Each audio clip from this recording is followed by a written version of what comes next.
Hello, my name is Zachariah with Old Man Gaming.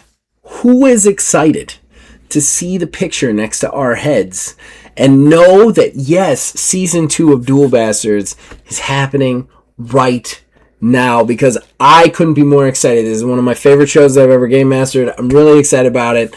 Let's see if I can keep it, if we can all keep it as tight and as good as we did in the last season. I doubt it. But by we, I am joined by wonderful players, two wonderful players who comprise the titular Duel Bastards. Directly below my head, you are seeing Daniel playing Sebastian Lissignon. Sacre bleu! And then directly below him, last but certainly not least, our partner in all things TTRPG, Wizards Respite / Ash, playing Indigo Sid. En garde. Alright, so I just recapped everything for our players, and I don't want to spend the entire evening recapping. A lot of stuff happened last time, so I'm going to urge everybody out there, please, if this is your first experience with the game, stop. Go back, listen to the last 7 episodes. They're only about an hour per episode, and you will be happy you did. They are truly a wonderful experience. But the long and the short of it is this. Sebastian and Indigo are half-brothers. They were rivals in different fencing schools from different nations under one religious kind of theocracy. When they were going to meet in their final championship, it turned out that their dad is the same person and also an absolute scallywag who has been running amok all over things. His brother also turned up, whisked them away. They agreed to find him in order to restore their family names, but a lot happened in those 7 episodes, and we end up in this position. Sebastian and Indigo finished the season out with their final duel, coming full circle. And again, if you have not listened to the first season, stop listening right now, because I'm about to spoil everything. We come full circle, and they end up once again having a final duel on the docks. Sebastian is presumed by Indigo dead. Indigo believes he killed his brother in the duel. Indigo leaves to be a pirate, abandoning his namesake to go with his uncle Salvador to go find this great treasure that was hidden by their wayward dad, who was shot and killed by another one of their partners, Deidre Rayleigh, who, for whatever reason, also rescued Sebastian from the river, the sound. So we are there. That is where we left off. Kind of a rugged issue. We also know that the Papal Paladins have the location of the island as well, especially Herrick, a relatively vicious-looking Papal Paladin who was given the information by Grimes. So, Simon Grimes, who was a pirate who was assigned to them, again, go back and listen to the first season. So, that is where we are going to kick off, and we are going to start with Daniel. Daniel has not awoken more than a couple of seconds here and there. Different images and things have appeared to him. He was kind of half awake when he saw Deidre pulling him out of the river. There was a little voice in the back of his head that said, "No, she's the enemy. Stop her." And then he passed back out. Then he felt like he was riding in a carriage somewhere. He heard somebody talking. "The wound is incredibly serious. How do you expect me to heal this? I will need to use the prayers of the nameless one." And then he was out again. He feels a weird piercing pain on the back of his head. At first he just thinks it's a wound, but then he realizes it's somebody stitching it closed. Then he feels like he's on a boat. And that's when he starts to come to. He starts to kind of like wake up on a bed. When he looks around, he's in the hold of what he believes to be a ship. There's some light coming through some cracks in the different boards from the outside. So So it's very kind of like beams of light kind of cutting the darkness of this hold. He's in a bed, but the bed is rudimentary at best. One blanket atop of him, and it is askance all over him. He has like one pair of pants, no top on, and a headache like you wouldn't believe. He's not sure how long he's been out, but it's at this point he definitely feels weak. And it's at this point he realizes he is being watched. Watched from the corner, sitting in the chair. The red-headed Deirdre Rayleigh watches through beams of light. The beam just cutting an eye here and the corner of her mouth. But she looks very intently at him, trying to gauge him. You do anything. You're kind of frozen in this Mexican standoff. So I am clocking her. I'm aware of her? Yes, you're aware of her. You're definitely wounded, though. Like, I will say this, like, leaping out of the bed and attacking her might be your first thought. It doesn't, like, you can try to, but you're definitely feeling the effects still. And just for my personal recap, I was aware that she was the one that killed my father, right? Yes. Yeah, you rolled an amazing awareness check on the gunshot, plus she was already covering you, and you know that she's a rifler, basically. So, like, you definitely clocked her on the rooftop, having taken the shot. I'm going to, with my eyes still kind of, like, hazy, I'm going to say, Madame, could you please fetch me some sort of painkiller for this excruciating headache that I have? She stands with purpose and intent. She walks the 5 steps across the room. You hear the cocking of a hammer on a flintlock, and then you just now notice a small little kind of like, it's not really a table. It's almost like a cargo box, kind of just next to your bed, and it's kind of strapped to it. You can tell that it's for stuff that people have put stuff on. There's like some old bandages there, some bloody bandages that they've changed and not gotten rid of, stuff like that. Like a little basin of water that's probably spilled and sloshed all over the place from rougher seas. And at this point, she stops. And she puts the flintlock down on the cargo thing next to you. Then she stands, steps backwards 5 steps, and sits back down in the chair. You expect me to end my own life? Is this what you mean by painkiller?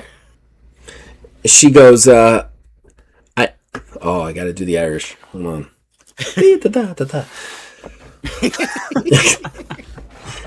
We all find a way. Right? I know you clocked me on the rooftop. I know you saw me. So I'm giving you the option. I'm going to say this, though. They know that you're awake, and they're going to come down and explain your situation. So if you're going to do it, you're going to have to do it fast. Otherwise, you're going to have to wait and listen to my explanation later. But now's your chance. And I'm going to say this. I got my revenge. So it's only fair I give you a chance to get yours. She sits down in the chair. And sure enough, as soon as she talks, you hear that there is a door to this hold. And you can hear some steps and some walking on the floor above. So you are assuming that people are making their way towards the hold, just like she said. You're not exactly sure the situation you're in, but you know that this is going to be one of your only chances to take revenge on this particular woman, should you want to. And it's just whether or not you decide to take it. I mean, I'm gonna just out of character just say like I'm not in probably any state to be doing any sort of aiming or firing, so I'm gonna just I'll pocket or grab the gun and maybe hide it under my bed sheet if there is one, and I'll say, do you? I should spare you this day. All right, and as soon as you say that, the door opens. It kind of flutters open, and you see Grimes walk in. walk in first. He looks a little like sullen, kind of like regretful. He's like, matey, this might be a good day for you. Might be a bad one. Either way, sorry about the situation. And then he steps to the side as soon as you hear from behind him, Grimes, that will be enough. I will be talking to him. Thank you very much. And then sure enough, in walks Herrick. Herrick is a Papal Paladin. Just for everybody's sake, he has a tricorn hat and kind of the white... I don't remember what they call it, but the wig, the almost colonial wiggy things. He has very barrister wig, but like really nice under the tricorn cap. He is well dressed. He has the outfit would look kind of like a musketeer's outfit, but instead of it being blue, it would be white with a red cross right in the center on both the back and the front. He walks in, and of course a sword on his side. He walks in, looking down his nose at you, as always. He steps in and he goes, I am happy that they are right. You are awake. I was getting sick of waiting. Would you be the one to explain to me what is going on? Last I recall, I was dueling my brother. Yes, unfortunately you lost that duel. Your brother bested you quite handedly, by the looks of it. But that's alright. Subpar swordsman that you may be. Hold on. Let me voice this right. Subpar swordsman to your brother that you may be, you will get a chance to redeem this failure. You also get a chance to find your way back to the Nameless One and the Absolutia. I mean, the way I recall it, I have just needed one or two more moves to take him out. I actually don't recall if it was anything like that. I think I got my ass kicked. Simon goes, oh yeah, you almost had him, I'm sure of it. Rayleigh kind of eyes you with a weird kind of like... Actually, you know what? Give me an awareness check. We'll do our first check of the game. Right. So you're rolling awareness plus your intelligence. No. Awareness is reaction now, I believe. Reaction save. I'm studying the...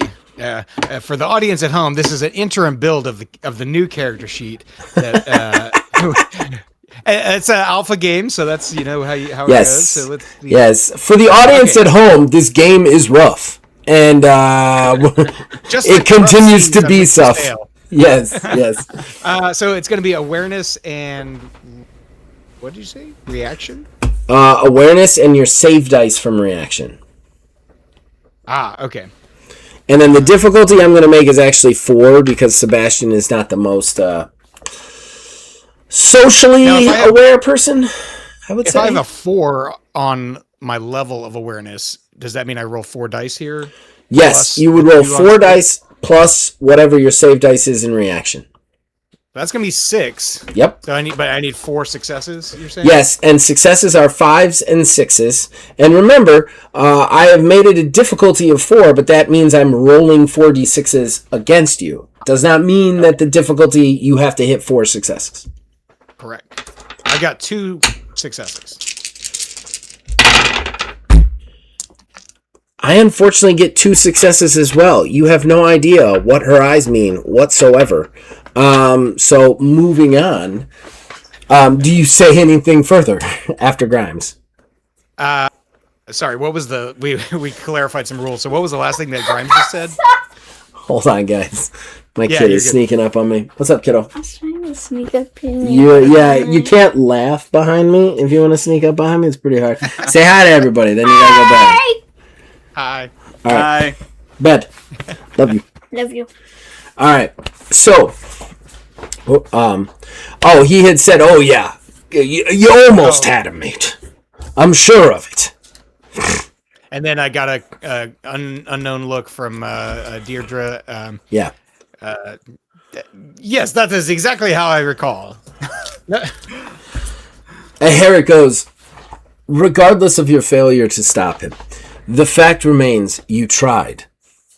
And that, in itself, is an accomplishment. For when we sent you two out, I was absolutely sure that, like father, like son, that you would turn out to be the scum of the earth, much like your criminal father, and your half-uncle.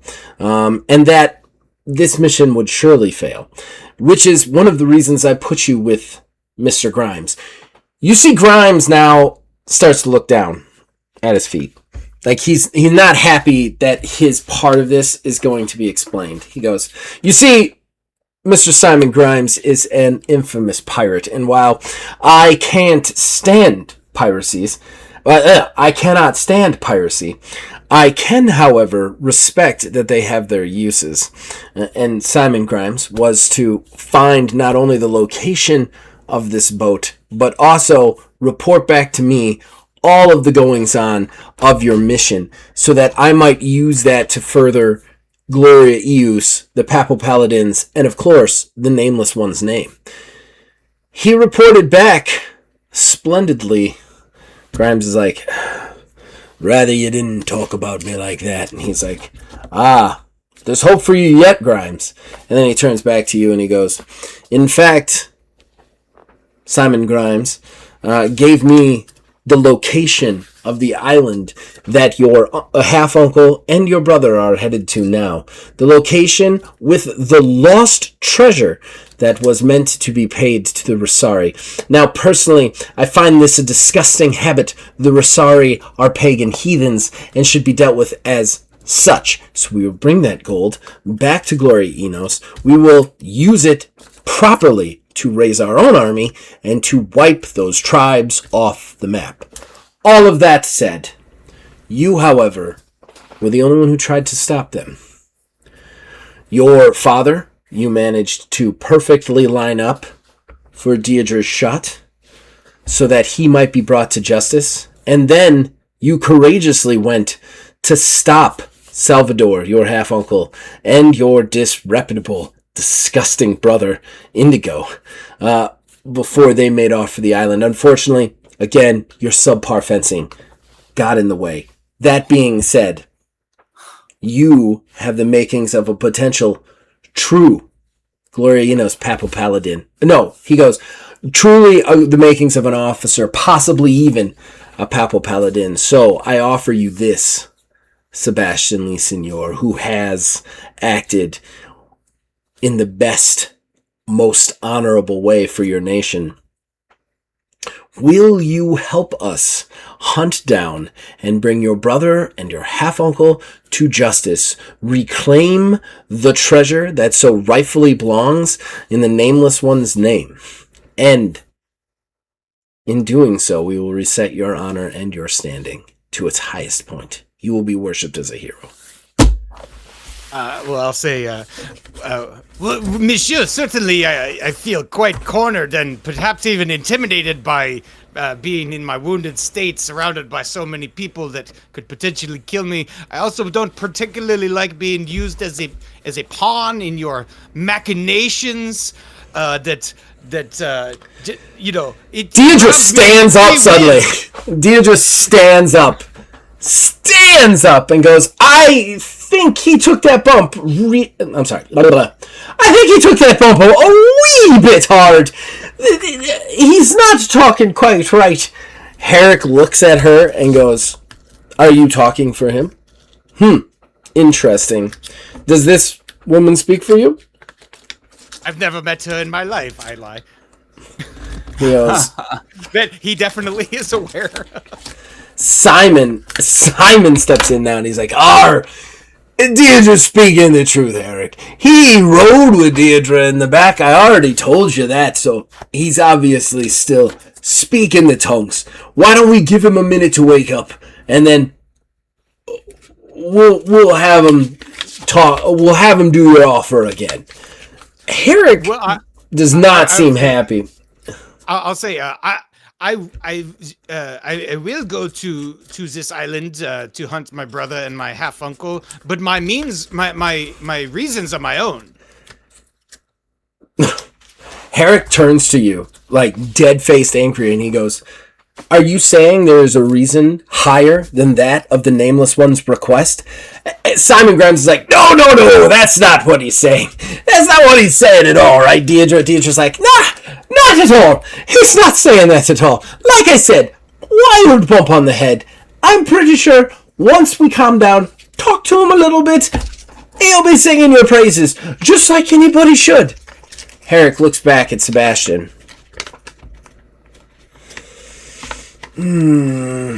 Yes. Talk to him. I would hate for his mouth to write checks that his sword cannot cash. I mean, after all, that's what obviously happened with his brother. And then he turns and, like, walks out. And before you can respond, like, as soon as he turns around, Deirdre clasps the hand over your mouth, like, as fast as she turns. I am reaching for the gun, but not actually going to pull it out, but I am reaching for it. You reaching for guns has gotten you in so much trouble. Deirdre just clasps you. You've got to stop talking. You got to stop talking, laddie. I go. And Herrick's about to turn and he goes, "What was that?" And Simon's like, "Oh, that was nothing. That was nothing. I think he's moaning from all the head injuries. Let's go upstairs. I'll show you how to play liar's dice." And then they both walk out of the room. The door shuts, and Deirdre goes, "Sebastian, next time you want to do that, you might as well just shoot me ahead of time. Because apparently your mouth's going to try and get you killed. And I don't get this. Isn't this what you wanted, laddie?" So many things have happened lately, I don't even know. She's like, Of course, I wanted to be an officer, but my predicament in life has switched sides so many times. My head is spinning, and in fact, it hurts from the spinning. "Well, let me explain to you what's going on. You're on a boat. It's called the Avenger. It's Herrick's personal fleet. Herrick's personal boat. Papal paladins lining the very walls, and they be hunting your half-uncle and your brother, as well as that treasure. They've also got 2 more boats in tow, so that they can bring the treasure back themselves. Right now, your brother and your uncle, they face not 1, but 3 boats. And they don't even know what's coming, because they have no idea that Simon sold them out." Well, then we have the advantage, it sounds like. And plus, I'm presumed dead, so I could maybe do a deception-style thing where I pretend to be a ghost and scare them. I take 2 experience points for a cool moment. I was not expecting you to say How many? 2, just 2. But the idea of you being like, maybe I could be a ghost. French ghost. All right. Oh. All right. So yeah, she just looks at you and goes, "Aye, we've got the advantage, and we're gonna get him." How many days sail behind them are we? Probably only 2 or 3. We're right ahead of them. They won't be able to load the boat before we get them up, that's for sure. And honestly, these boats are pretty fast. Losing that accent. These boats are pretty fast. I don't see them getting away from them. We might even catch them before they get to the island, and that would be something else. The only downside is we got to sail into Rosari waters to go to this island, and that is a dangerous proposition in itself. Well, as long as we have the ships, and the ships are manned by noble sailors that have skills that I can command, then we shall probably succeed. Because I am a leader of men, of course. You know this. She goes, Oi, leader of men. Definitely you. That's great. Well, let's do it. Let's get Salvador and finish what I started out for. I mean, what we started out for. All right, we shall. Okay, we're going to cut over to Indigo. How am I gonna follow that? I don't know. Indigo, what have you been doing? You've been on the boat for about 2 days. All right. So I've been on the boat for 2 days. I've been trying to get to know my uncle again. I've been distracted somewhat. My heart is aching from my own hand slaying my brother. And I keep trying to put myself to work, learn the trade of my uncle to distract myself from it, but it's pretty clear that that's what I'm doing. Okay. All right. So you've been having a hard time sleeping, honestly, getting rest. Your uncle does not show anything. Like, he loves that you're here. He's super happy. He introduced you to all of the boatmates. There's a couple of them that are a little bit leery of you. Some of them a little bit nervous around you because you're you. And he is definitely like almost doting on you to a point where like you can tell he is so happy, like a father reunited with his son. That's the kind of way he treats you, which in a weird way makes you feel even worse, because like it comes on the back of slaying your brother, which is weird because I would say your character's kind of conflicted about it. Like, yes, he feels really bad about slaying him, but did he really know him that well? He didn't really know him that well. He was a rival, and he tried to pull a gun on him, but still, like, you feel bad, and you can't escape that. Like, you try to justify it, you can't escape it. You try to, like, just live in the moment, you can't escape it. It's just kind of chasing you around quite a bit. Right. One of the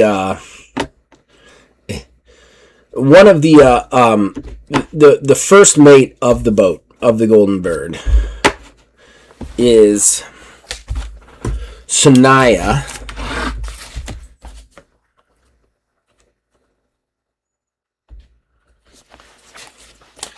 And Sanaya is a pirate. She's got more of a tanner skin, dark complexion, and you recognize her as Margin J. Art, of that descent. Okay. You know what the Margin J. Art are? No. Let's get, I think, do we have a skill that would represent knowing stuff about that? Maybe.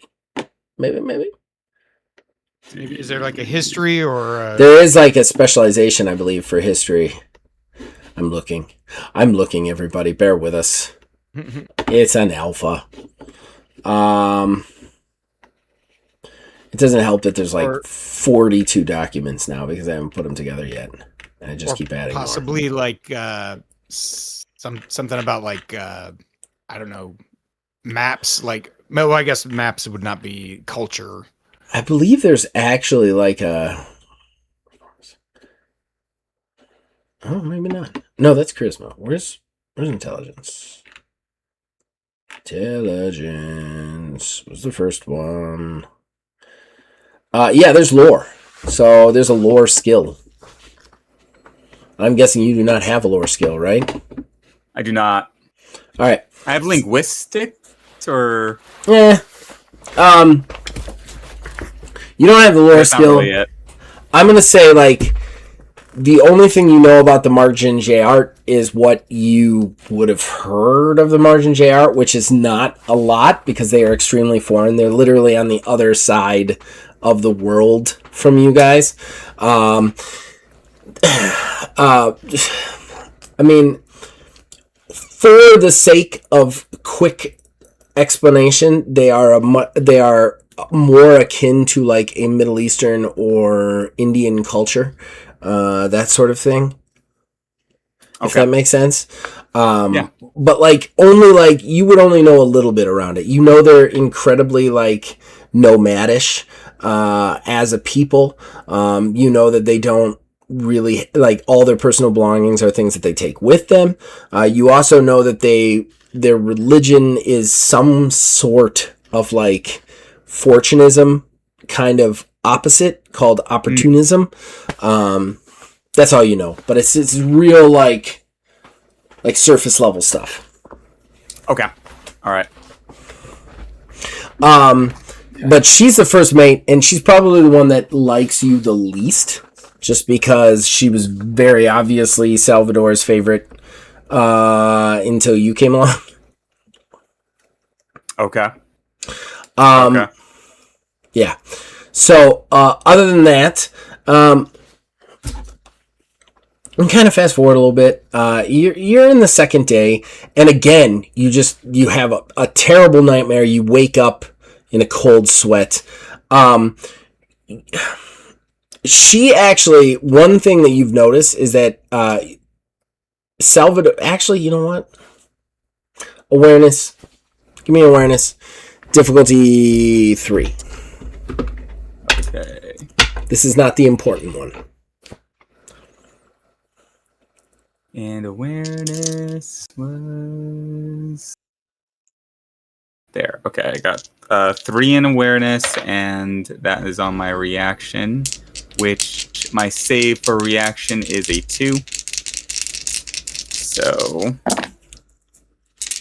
got a 6, a 6, a 4, 3, and a 1. And you said only 6 and 5s are saves, right? Only 5 and 6s are successes. Okay, so I got 2 successes. All right, so she got one. I'm sorry, I got 1 success, which means you kind of do okay. So you wouldn't realize until after it's done, but he definitely gave you her chambers. This is a bigger boat. Obviously, it has to be because you're going to collect a bunch of treasure. So it has not only a captain's quarters, but a first mate quarters and some other quarters for some of the higher ups. She has been evicted and now sleeps with the crewmen. So, yeah, you don't realize that until about halfway through after being moved in and everything. But that also could probably be part of some of the problems. Gotcha. Okay. But you wake up in your private chambers. It's not a big, like I said, not a big room at all. But having private quarters on a ship like that's pretty crazy. So, like, that in itself is kind of pretty amazing. But you wake up, you're just in a real cold sweat. It's the middle of the night, and you feel like you're going to have a hard time going to sleep. There's no window in your room whatsoever, but you just know it's dark out. Yeah. So what do you do? I would get out of bed, stagger out of bed, look around, and just, like, in a frustration, just slap the blankets to the side, grab my sword belt, my pants, and head out on deck. Sort of tired, frustrated, depressed. Try to push my feelings down with anger. And march up to the top. Okay. So one thing about the boat is that since you guys aren't like hunting or and you don't believe you're being hunted, he goes down to a skeleton crew at night, just like a helmsman to maintain heading, and there's no real reason to have somebody in the crow's nest in the middle of the night, so nobody's up there. But you have a couple of people like kind of working the deck here and there. There's only usually about like 3 or 4 just to keep the peace and keep the heading throughout the course of the night.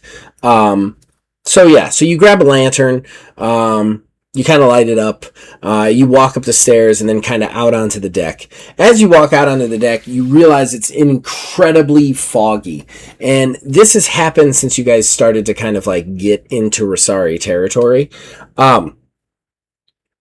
is that it has just become like more and more and more foggy as you guys have been through there, and it's gotten chillier. Like you're starting to really feel the chill. Like, don't get me wrong, it gets cold where you're from on the Centralis continent, but this is not winter, and now you're starting to get like nipply in the middle of the night sort of situation. Okay. But yeah, you walk out onto the deck. It's a really eerie, foggy thing, and you don't see anyone directly in front of you. Okay. I guess I'd just I'd look around in just sort of like I think I'd just do a sweep of the deck and out into the ocean. One of those 100-yard stairs because it's the middle of the night kind of thing. All right, around and give me an awareness check. Okay. I got 2 passes again. Nice. Okay.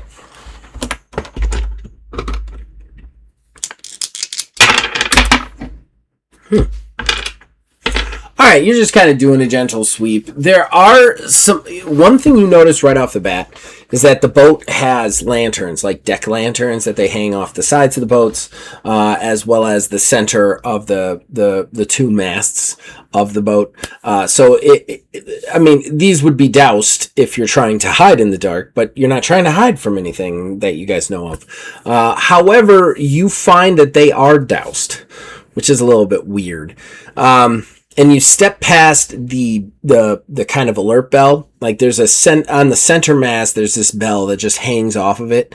And there's no one on it. Usually that one of the guards is just always standing in close proximity to it. In case something does happen, he can ring it and kind of alert the entirety of the crew.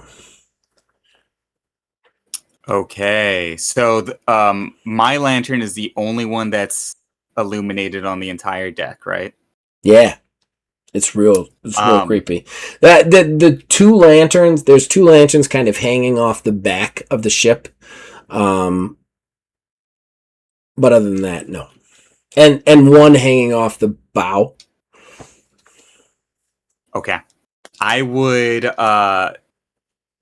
take the light out of my lantern. I would pull down the oil wick so that it's dark. Give me an awareness check as soon as you do this.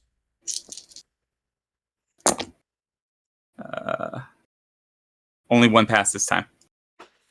Oh wait, no, 2. 5's a pass. I was about to say this is one you need to succeed this one.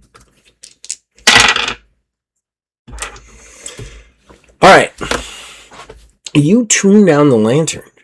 As soon as you tune down the lantern, like the differential of the light, you realize there are lights off of this boat, probably like I would say like 15 feet away from this boat to the side of the boat is another boat.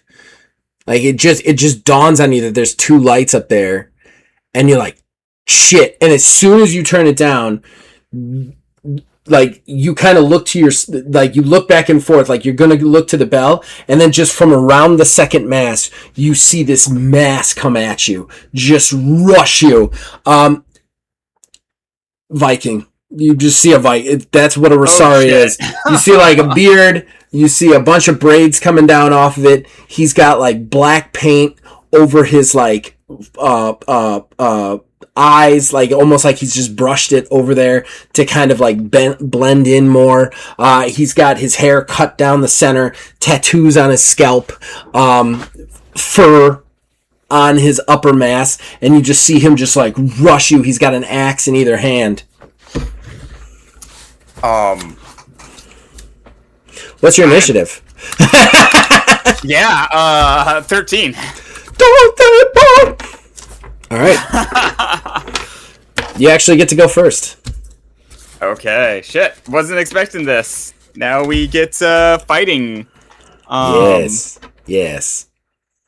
All right, so let me remember how to do this. So okay, his mobility is 11, which means you have to spend 11 points to make an attack on him. You have to at least do something on your turn, but when you pass, the versatility compounds to the next turn.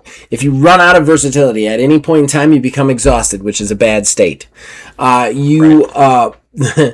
You can make normal attacks for 10, or you can do one of your techniques that you have learned via your escrime, right? Yes. That's what you studied? Escrime. Yes. Yeah, or you could do one of your techniques for escrime. There are also defensive techniques. You declare those before you make a defensive roll. And then there's active techniques that are just always... They are always affecting you in some way, shape, or form, depending on what you've taken. And that's it. You roll a d20 plus your react, and you try and beat your reaction, and you're trying to beat their t20 plus their reaction. Okay. All right. So yeah, I'm definitely gonna go straight in for the attack. I'm gonna go all in.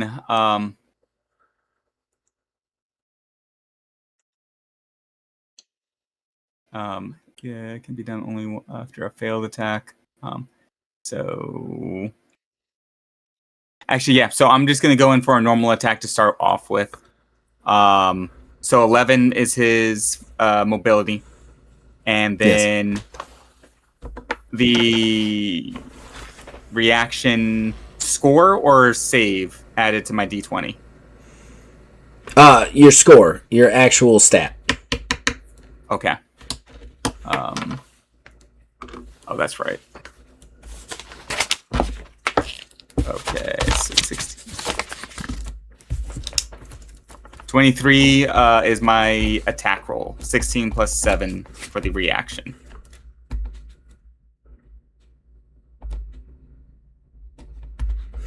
I'm sorry, what was it? And was this a base attack? Just a normal attack? Just a basic attack, yeah. Okay. All right. What was your roll to hit him again? Sorry. 23. Ooh. Okay. 23. You hit. What's your damage? So your damage will be, and remember, you spend the extra versatility for your weapon. Right. Versatility draw is a -2, so okay. The damage is 15.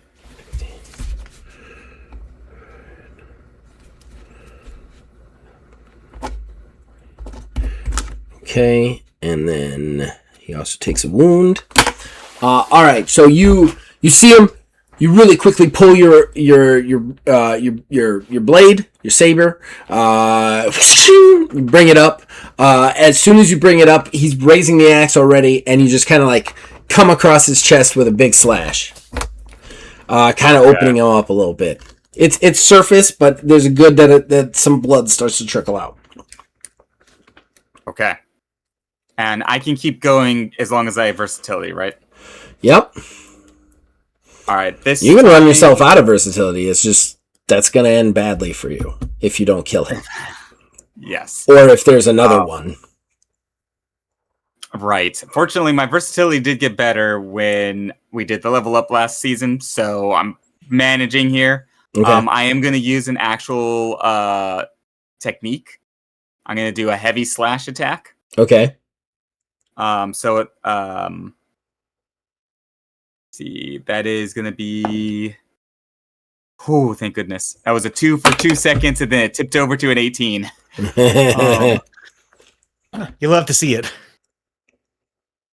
So it's 26 to hit. That hits. Dope. So as a heavy slash, what does it do? It increases the let's see. Increases the wound score by 1. Okay. Their current wound score is increased by 1, then doubled. I was about to say, just 1, you would have done that with the blade. Okay, so it increases it by 1, then doubles it, so it takes him up to a 4 in wounds. And does the normal 15 points of damage? Yes. Okay. And it's 15 versatility on that one.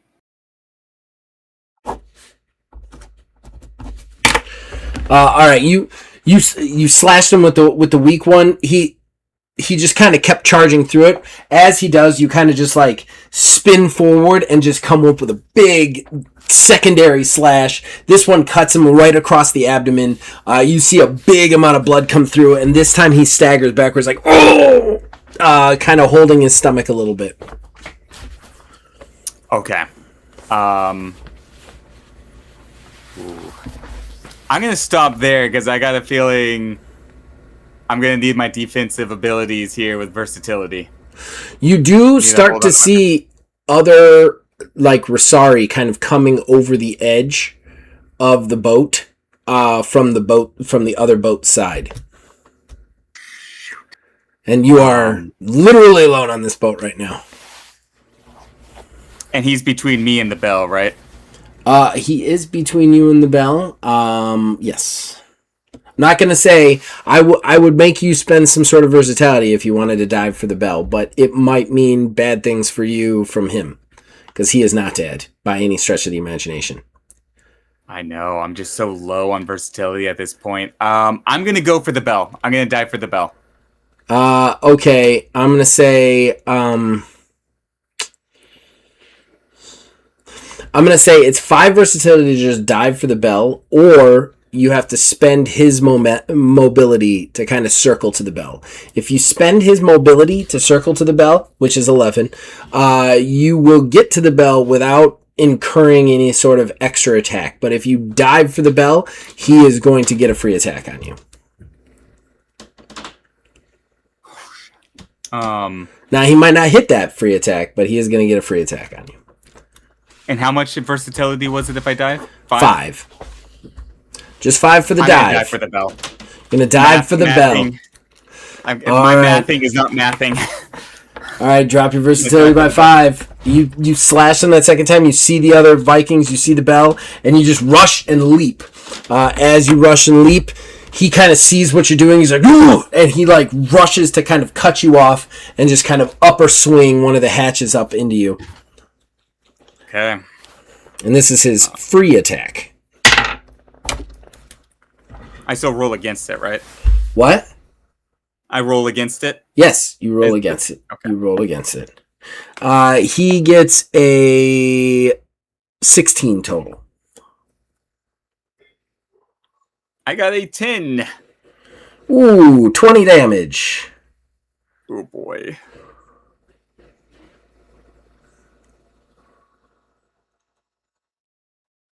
If your health is like mine, then you're about half dead. Yeah, it's not looking great for me right now. Now give me a Constitution roll to actually reach the bell through the axe attack. Constitution. Mm-hmm. I'm going to say difficulty, since you did the dive, I'm going to say difficulty is going to be 2. And remember, he still gets his full turn against you.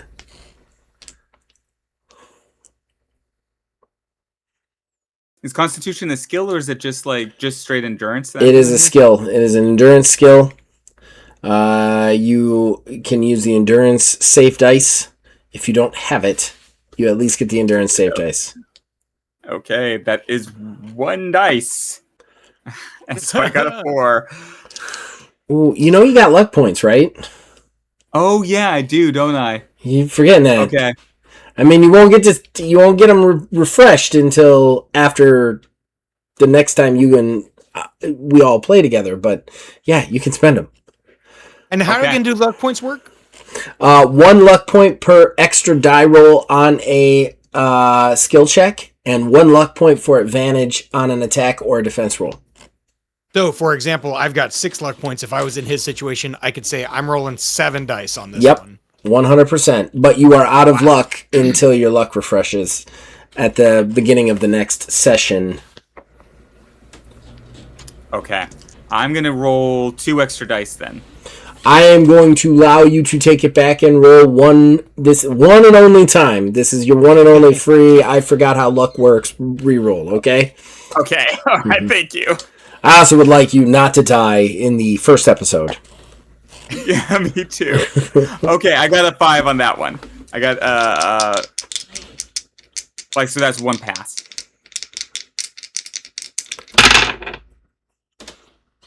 Okay. You you leap for it. You just shit, and you leap for the bell. You feel the axe sink in deep, kind of in your upper shoulder as he kind of like brings it up. Unfortunately, the upswing of his axe actually has an adverse effect. You weren't gonna make the bell with the dive, but he actually pushes you up enough to catch the rope with your free hand and kind of give a good clank, clank, clank, clank as you hit and kind of roll. You hit and roll, though, and you got a lot of blood coming out of here. Well, I mean, you're only going to take one wound, so mark that on your sheet. Okay. You're at one wound. But it's a lot of damage. It's like half your damage. You're feeling the effects of that. Yeah. So you roll. He goes, oh, shit. At that, he said something that would probably mean shit, but in Rasar, like, at that point, you see like a bunch of other kind of like Vikings kind of coming over, but you hear already below deck people coming. You just have to hold out. But holding out means you have to hold out against this Viking. So he gets his turn, and he's upset, mad, bleeding from everywhere. He takes 4 extra points of damage.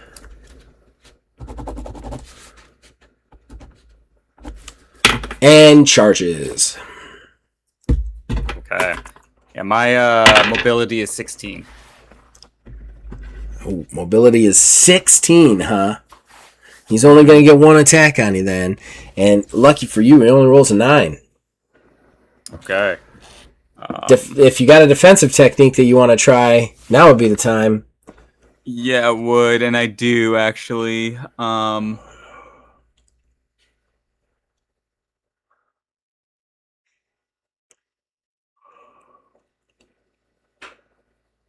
So I'm gonna actually go for disarm before the attack roll is made on a defense. If the character beats the attacker by 5 or more, the weapon they attack with is disarmed.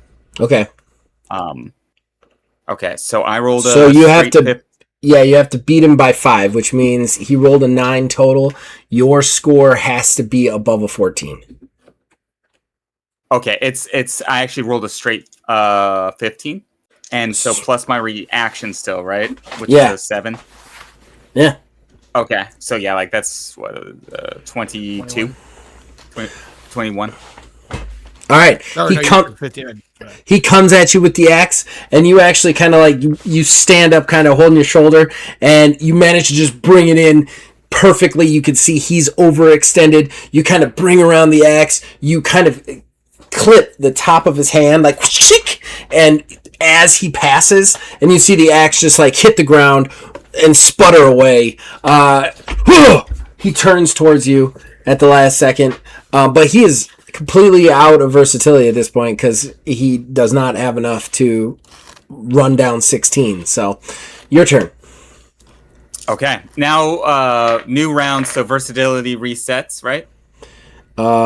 Yes, and whatever you have left over adds to your total.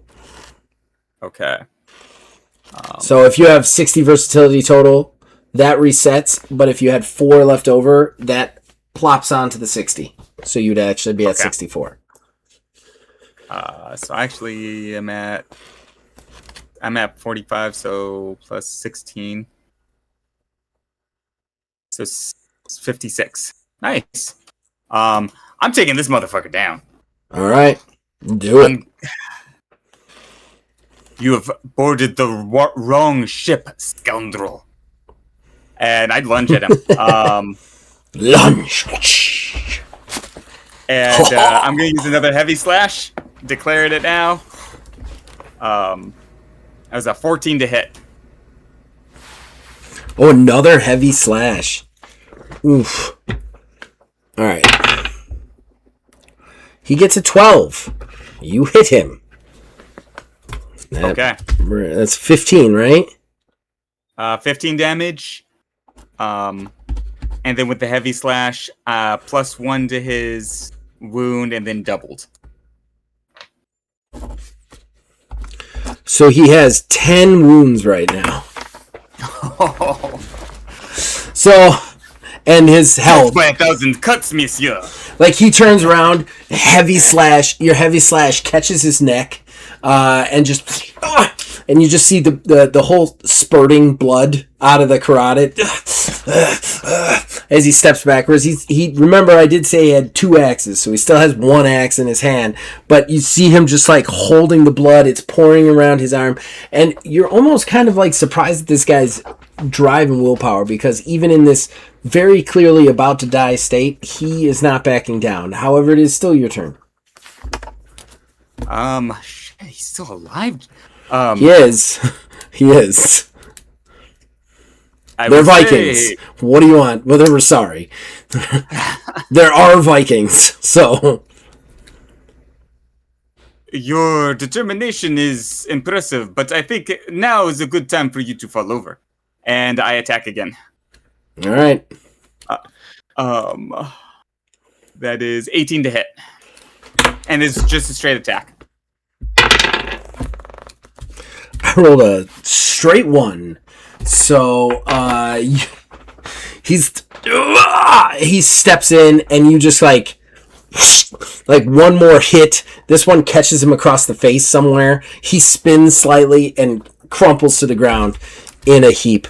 But it's at this point that you kind of, you take a deep breath, you turn, and there's already like 5, 6 Rosari that have like sopping wet, like water dripping off them, coming off. They've just seen you kill a friend, and they start to charge you. As they charge you, though, the door to the lower deck swings open, and you see Salvador's crew rush out. And then we cut away to Sebastian. Oh shit! Little action in that first episode. Sebastian.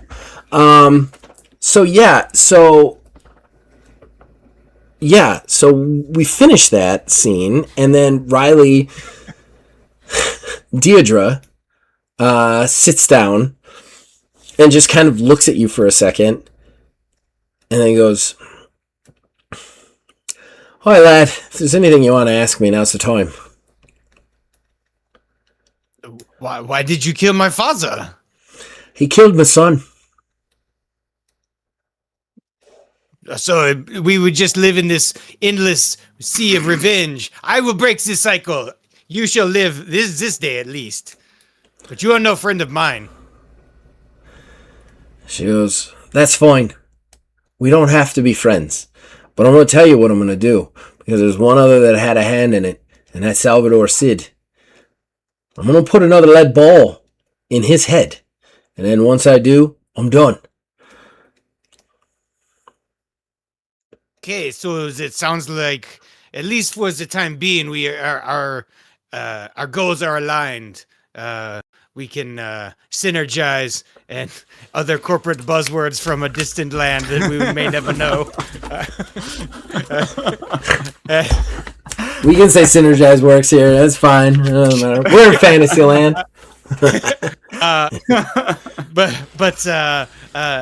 So it sounds like yes, we have the goals in common.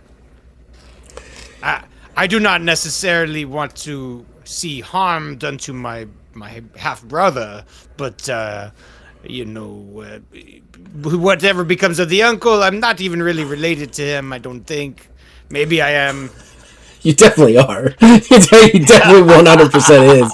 She nods. She goes, "That's fine. As long as he doesn't get any crazy idea and step in front, it doesn't matter to me.